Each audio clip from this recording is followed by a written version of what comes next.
Dan saudara, langsung saja kita akan ikuti program yang akan dipandu oleh Dr. Jufriman Jamalis dengan menghadirkan dokter spesialis pada hari ini di kesempatan Kamis 14 Juli 2022. Langsung saja kita berikan kesempatan Dr. Jufriman, silakan. Terima kasih Bung Tri. Assalamualaikum warahmatullahi wabarakatuh. Salam sehat Jelita Riau. Salam literasi. Oke.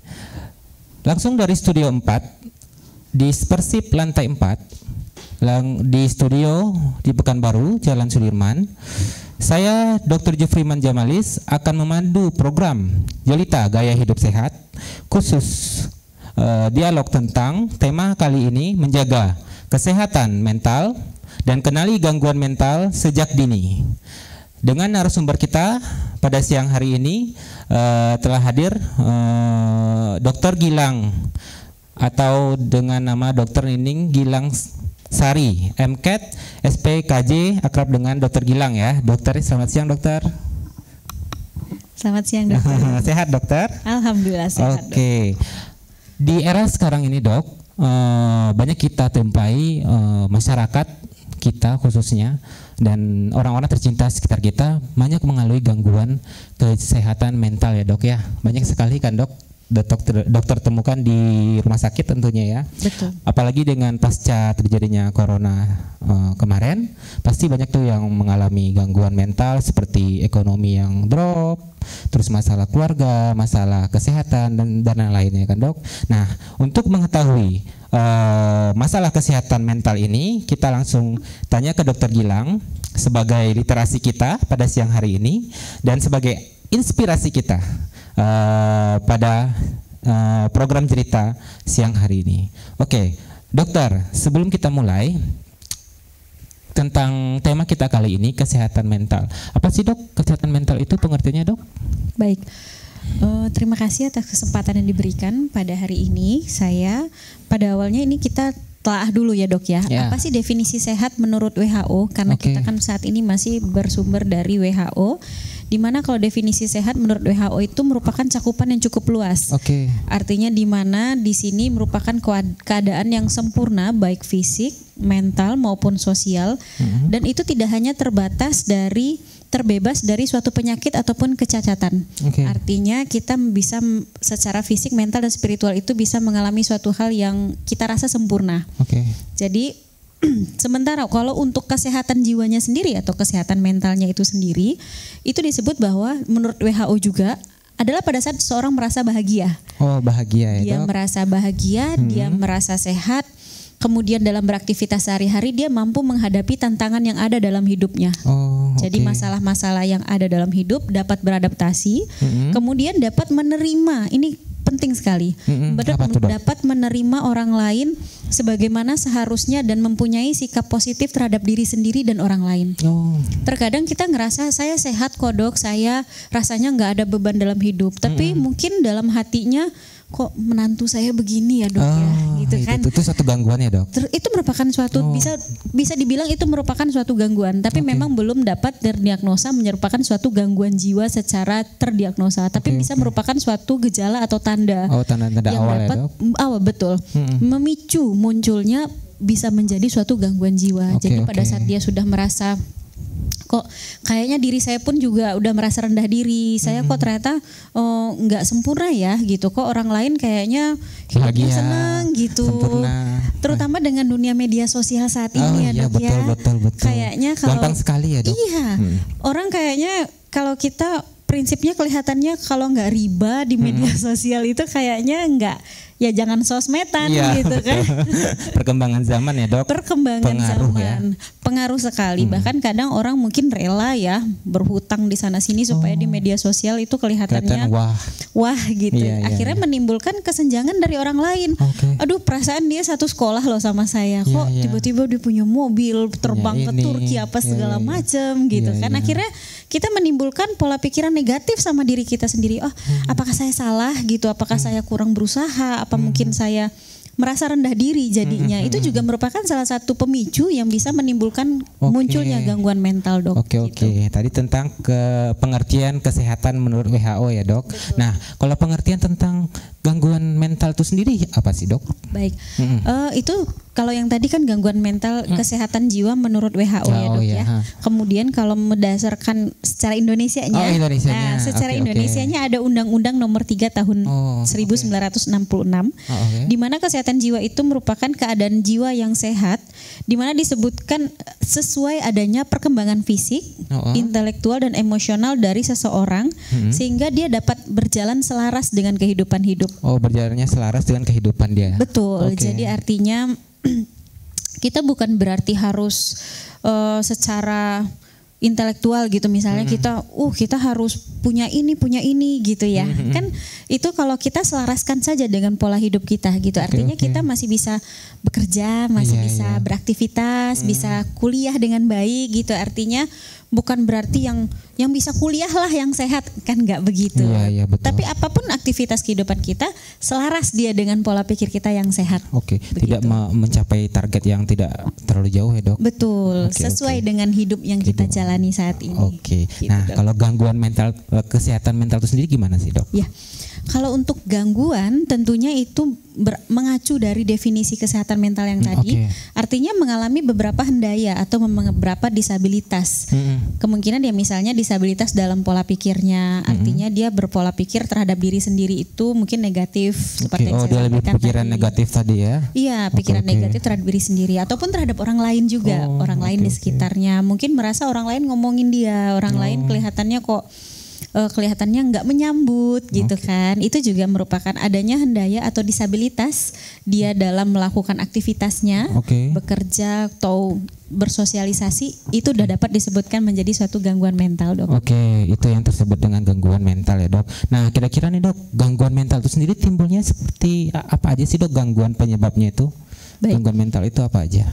Kalau untuk saat ini, untuk gangguan mental itu kita memiliki pedomannya ya dok yang sudah dikeluarkan oleh Kementerian Kesehatan. Itu tergabung dalam suatu diagnosa-diagnosa yang memang yang dilakukan oleh dokter spesialis biasanya, spesialis kedokteran jiwa untuk mendiagnosa seseorang. Jadi tapi kalau secara umum untuk gangguan mental itu sendiri itu terbagi dua, ada yang neurotik ataupun ada yang psikotik. Neurotik apa tuh dok? Masyarakat penonton belum tahu nih biar dok. Kita lebih jelas.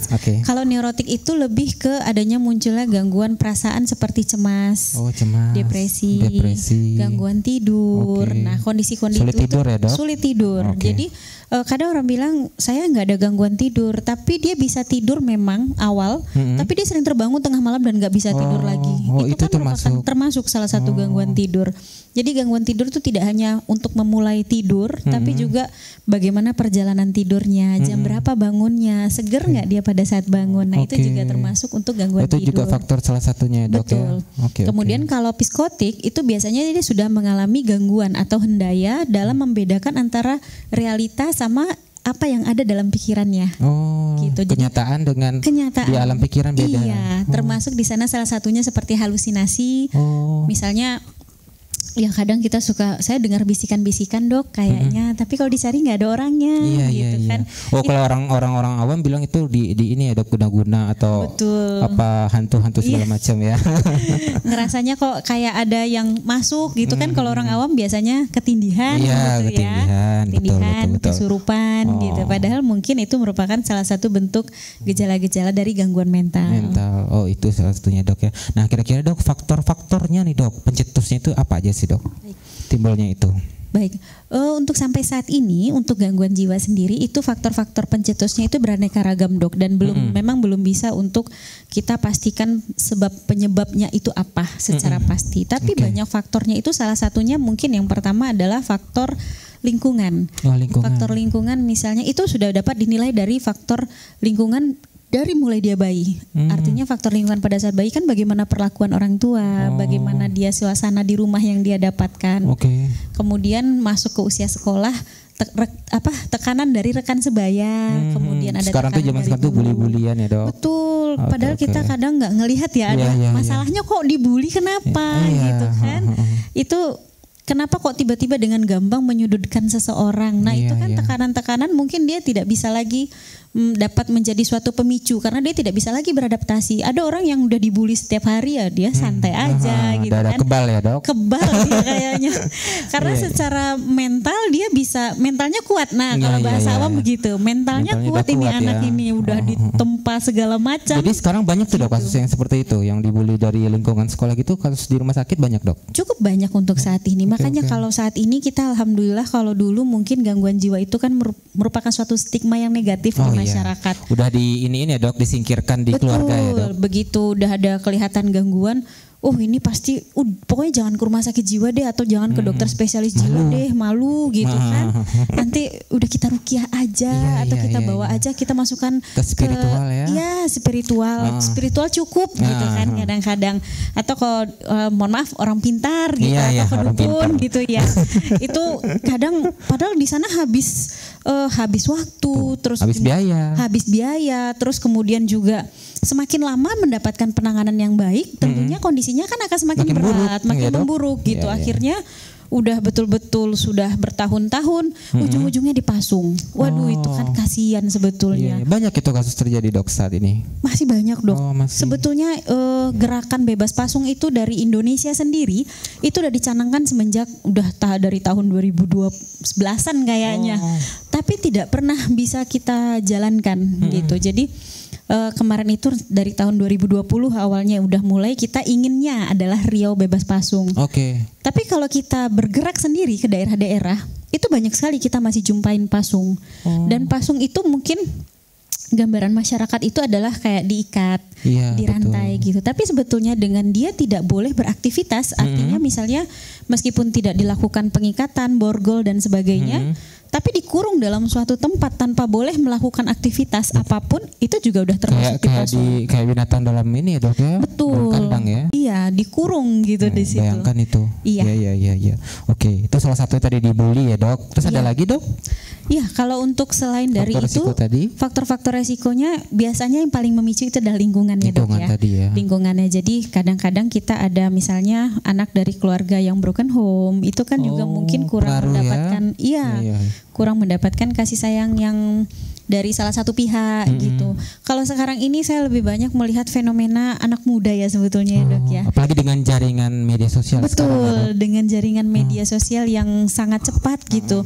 Kita seringkali dapat ngelihat banyak kasus-kasus penipuan lewat perkenalan lewat media sosial, misalnya lewat Facebook atau lewat Twitter gitu. Ataupun mungkin aplikasi pacaran saat ini ya udah banyak sekali ya dok ya. Jadi itu sendiri kita lihat dengan fenomena seperti itu kadang sebetulnya itu kan crying for help. Kalau misalnya kita ternyata terlalu bergantung, terlalu clingy pada kondisi-kondisi seperti itu, karena dia mungkin secara mental dia terganggu, dia tidak mudah merasa cemas, kemudian cemas ditinggalkan, mungkin dia kondisi depresi, kemudian dia akhirnya lari mencari hiburan dengan berkenalan dengan orang-orang baru gitu, yang dia tidak tahu basicnya, latar belakangnya, tapi akhirnya timbul jadi yang dok, banyak kejadian di berita saya lihat itu anak gadisnya berangkat tuh rela dari satu kota ke kota yang lain hanya untuk menemui si kekasih lewat media sosial. Dan akhirnya dia depresi kan? Akhirnya dia depresi, mungkin sampai sana kan ada kemarin juga yang bunuh diri gitu kan, karena apa yang dia harapkan ternyata tidak sesuai dengan itu faktor tadi dari media sosial tadi ya dok? Itu biasanya faktor dari media sosial. Dasarnya dari keluarga yang broken home ya dok? Betul, itu bisa jadi salah satu faktornya. Nah kemudian kalau faktor pemicu lain kalau faktor-faktor lain biasanya ya secara fisik kita tidak ini kan. Jadi ada pemukulan atau gimana gitu ya dok? Bisa jadi ada pemukulan atau secara kondisi fisik kita sendiri. Kadang ada beberapa penyakit kronik, misalnya udah mohon maaf misalnya kayak seperti stroke, seperti TBC, hal seperti itu kan masih lazim terjadi di masyarakat. Secara banyak kasusnya ya dok? Betul. Secara statistik kasusnya banyak dan itu kondisi kronik seperti itu kadang kan dari kondisi kita sendiri kita terpukul ya. Kalau kita udah terdiagnosa dengan penyakit yang mungkin cukup lama untuk penyembuhannya, dengan kondisi mungkin keluarga juga mungkin gak sabar gitu kan, itu juga secara tidak langsung itu bisa menyebabkan munculnya gangguan mental. Oke. Nah untuk mengetahui sendiri nih dok, cara kita nih terdiagnosa nih, ada nih tanda-tanda dari diri kita atau dari lingkungan kita atau dari keluarga kita dekat kita ada gangguan kesehatan mental nih. Kira-kira nih dok, cara mengetahuinya apa aja sih dok? Baik. Sebelum kita berobat ke dokter nih, kira-kira nih apa nih? Sahabat saya atau rekan kerja saya atau saudara saya yang terkena nih gangguan kesehatan mental nih, ciri-cirinya untuk mengetahuinya apa aja? Baik, seperti yang saya sampaikan tadi bahwa memang untuk gangguan mental itu kan gejalanya banyak sekali ya dok ya. Salah satunya mungkin secara luas itu kan terbagi antara neurotik dan psikotik tadi ya, ada halusinasi atau yang lainnya. Jadi untuk mengetahui secara pasti memang harus dibawa ke dokter ataupun tenaga kesehatan yang memang profesional. Tapi untuk beberapa hal lain itu contohnya salah satunya dari Perhimpunan Dokter Spesialis Jiwa atau ada website kita pdsgji.org. Di situ ada beberapa pengisian seperti kuesioner selfie dia sendiri. Jadi bisa diisi di situ, biasanya ada kuesioner untuk kecemasan, tanda-tanda depresi, kemudian jadi ada yang lainnya berupa kuesioner yang bisa diisi sendiri. Jadi nanti di situ ada skornya, ya ada nilainya. Jadi baru kita mengetahui ada gangguan atau tidak. Betul sekali dok. Apakah perlu dikonsulkan ke dokter jiwa? Iya, untuk saat ini. Jadi berarti untuk mengetahuinya kita harus ngikutin tuh yang namanya ngisi kuesioner tadi ya dok ya. Betul. Kemana itu salah satunya pdskji.org. Itu websitenya. Itu websitenya. Website perhimpunannya. Jadi bisa tuh dengan gampang Anda Cik Puan dan Tuan, jikalau tahu kita itu mengalami gangguan atau tidak, atau saudara terdekat mengganggu jiwa, tadi tuh link ke tadi yang dokter bilang. Oke dok. Nah untuk mencegah nih dok terjadinya gangguan kesehatan mental itu sendiri nih, seperti apa nih dokter kira-kira yang harus kita lakukan nih, yang harus kita jalani nih untuk terjadinya gangguan kesehatan mental pada diri kita maupun keluarga kita? Baik, ya tentunya sesuai dengan definisi dari kesehatan mental itu sendiri. Yang pertama kita supaya untuk mencegah munculnya gangguan mental, yang pertama kita harus tentunya berpikir positif. Positive thinking ya dok? Positive thinking terhadap diri sendiri ataupun orang lain. Terhadap diri sendiri dulu maupun orang lain. Maupun orang lain. Kita pada dasarnya kan nggak bisa memaksakan ya, saya mau suami saya tuh harus romantis, saya mau suami saya harus baik, suami saya harus mau nemenin saya 24 jam gitu. Itu kan kalau memang dari awal memang sifat seseorang seperti apa, yang kita bisa lakukan adalah komunikasi yang baik. Intinya komunikasi. Intinya komunikasi kembali lagi. Bagaimana kita bisa menerima seseorang, tentunya dengan komunikasi. Mungkin kita komunikasikan ya mungkin sekali 2 hari gitu. Misalnya kita pergi makan keluar yuk yang gitu. Iya dikomunikasikan. Tapi nggak bisa. Pokoknya kamu harus makan sama saya terus. Gimana itu? Nggak boleh dengan orang lain. Jadi nggak bisa kerja, nggak bisa aktivitas. Kita jadinya juga itu jadi beban tersendiri sama kita. Jadi kan awalnya yang suaminya kita rasa baik-baik saja, tapi jadi dia mikir suaminya nggak mau pergi makan sama saya, nih pasti ada perempuan lain. Ini pasti duitnya di kemana-mana ini. Atau sama keluarga. Atau sama keluarga gitu kan. Sama keluarga juga. Kayaknya adik saya diajak makan nggak mau nih, berarti adik saya ini emang nggak sayang nih sama saya gitu kan. Itu jadinya menambah beban pikiran kita sendiri yang sebetulnya tidak ada. Padahal dengan dikomunikasikan mungkin ternyata suami saya juga pergi sama bosnya gitu kan. Itu hal-hal itu positive thinking terutama yang harus kita lakukan dok. Terus yang kedua ada lagi nggak dok kira-kira selain positive thinking? Kedua itu adalah begitu kita udah bisa nerima diri kita dan lingkungan, tentunya kita harus bisa beraktivitas dengan baik.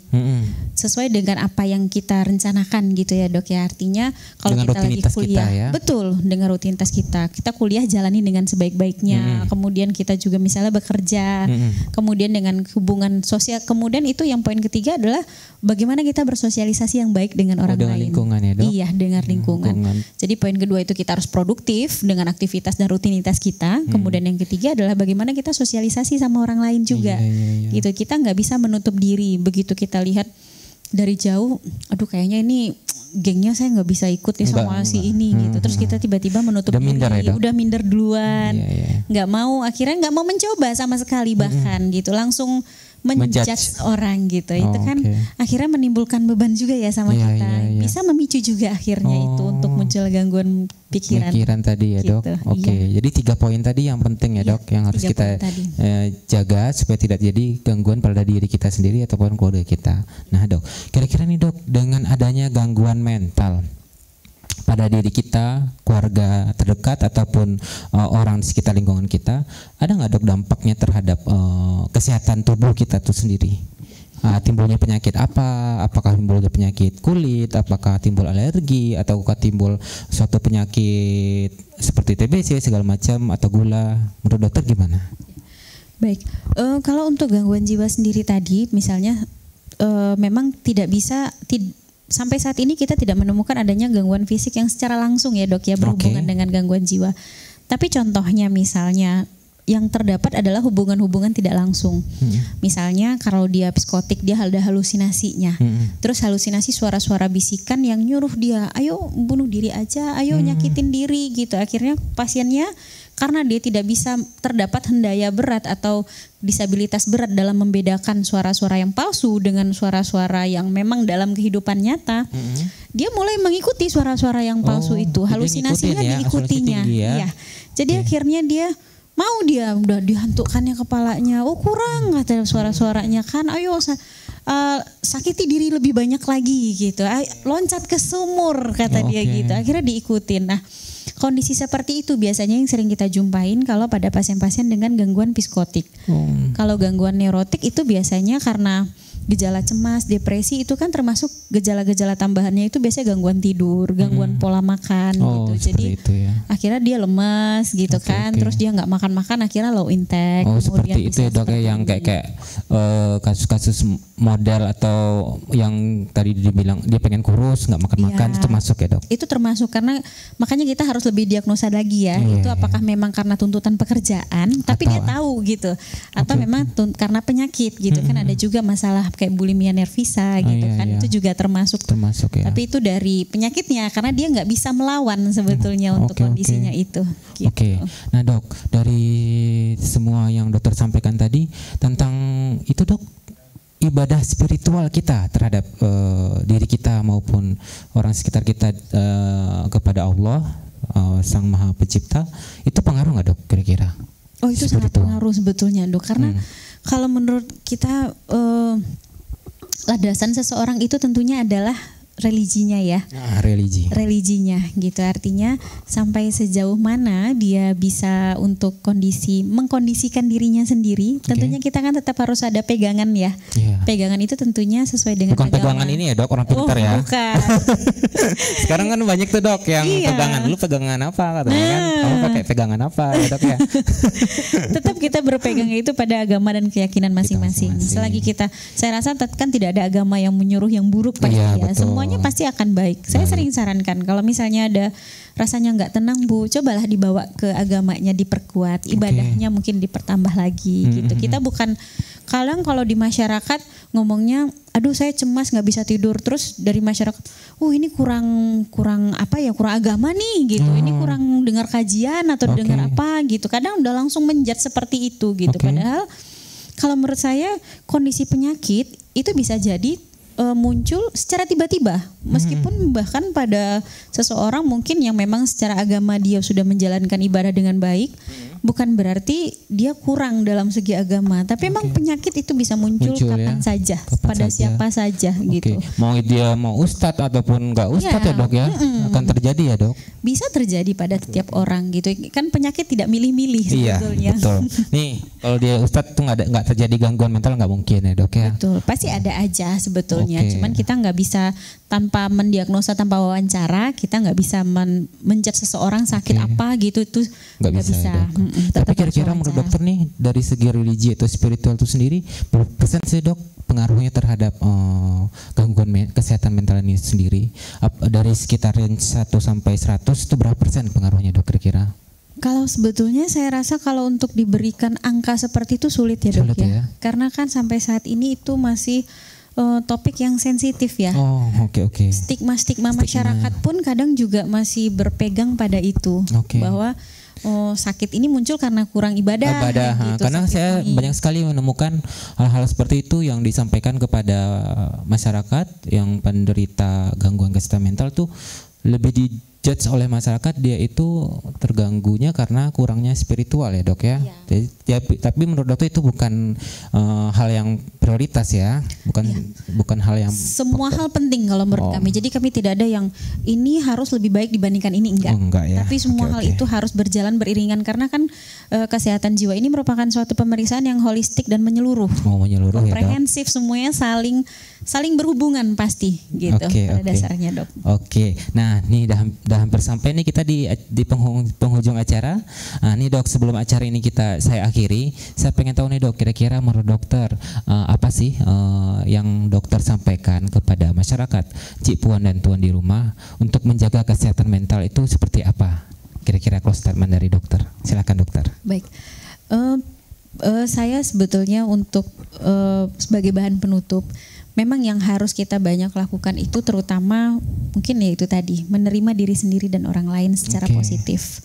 Dengan kita bisa menerima, artinya kita hal-hal yang kita rasa kecil itu bisa mungkin dihilangkan aja gitu kan ya. Gitu ya dok. Misalnya kita sulit mungkin dapat nilai yang bagus di sekolah, padahal rasanya udah belajar dengan sekuat mungkin, sebaik-baiknya gitu. Udah begadang ya dok ya, tapi hasilnya tidak sesuai. Hasilnya ternyata tidak sesuai. Tentu itu jangan dijadikan beban gitu, jangan dijadikan akhirnya minta maaf sama orang tua, menangis ke sana kemari gitu kan, karena dia ngerasa rasanya mengecewakan orang lain gitu. Tapi yang perlu kita lihat adalah di sini pikir positif. Saya udah berusaha kuat, ternyata hasilnya seperti itu. Mungkin ada hal-hal lain yang perlu saya meningkatkan gitu. Kita jadi melihatnya dalam sisi positifnya. Terus kemudian kita mencari artinya kita menelaah lagi ke belakang. Apa sih yang bisa saya lakukan untuk bisa jadi lebih bagus lagi nilainya gitu. Mungkin ada yang lupa yang perlu diintrospeksi ya dok. Betul. Untuk kedepannya untuk lebih baik ya. Itu yang selalu berpikir positif. Nah itu mungkin kata kunci dari hidup kesehatan mental yang baik. Nah itu saja dokter, ada lagi yang ditambahkan? Itu saja kelihatannya, karena itu kunci utama kayaknya yang paling sulit dan harus belajar seumur hidup. Begitulah Enci, Tuan dan Puan di rumah, yang disampaikan oleh Dokter Gilang tentang kesehatan mental itu sendiri yang harus dicegah tadi, harus berpikiran positif dan menerima apa yang sudah ada ya dok ya, dan harus lebih baik lagi dari hari-hari yang sebelumnya ya dok. Sebelum acara ini berakhir, saya pengen mengasih Dokter Gilang suatu pantun nih dok, dokter nih. Buah semangka, buah kedondong, buahnya enak untuk dimakan. Terima kasih banyak Dokter Gilang atas informasinya yang telah disampaikan. Terima kasih dokter sudah hadir pada studio kita kali ini. Sudah menyempatkan waktunya. Terima kasih banyak-banyak atas informasi yang telah dokter sampaikan kepada publik Riau, kepada Encik Puan dan Tuan di rumah. Semoga bermanfaat dan berkah ya dok ya. Mudah-mudahan ya dok. Saya dari studio Dispersif lantai 4 mengakhiri acara ini, Gaya Hidup Sehat Jelita kali ini. Saya Dr. Jufri Manjamalis beserta penanggung jawab acara Pak Hamdani, narasumber kita Dr. Gilang, dan pengarah acara Bapak Tri Hartanto beserta kru kerja tim kerabat kerja lainnya, Adinda, Windy, Zainal dan kawan-kawan, ucapkan terima kasih banyak. Wassalamualaikum warahmatullahi wabarakatuh. Sampai jumpa pada Gaya Hidup Sehat Jelita berikutnya. Salam Letirasi.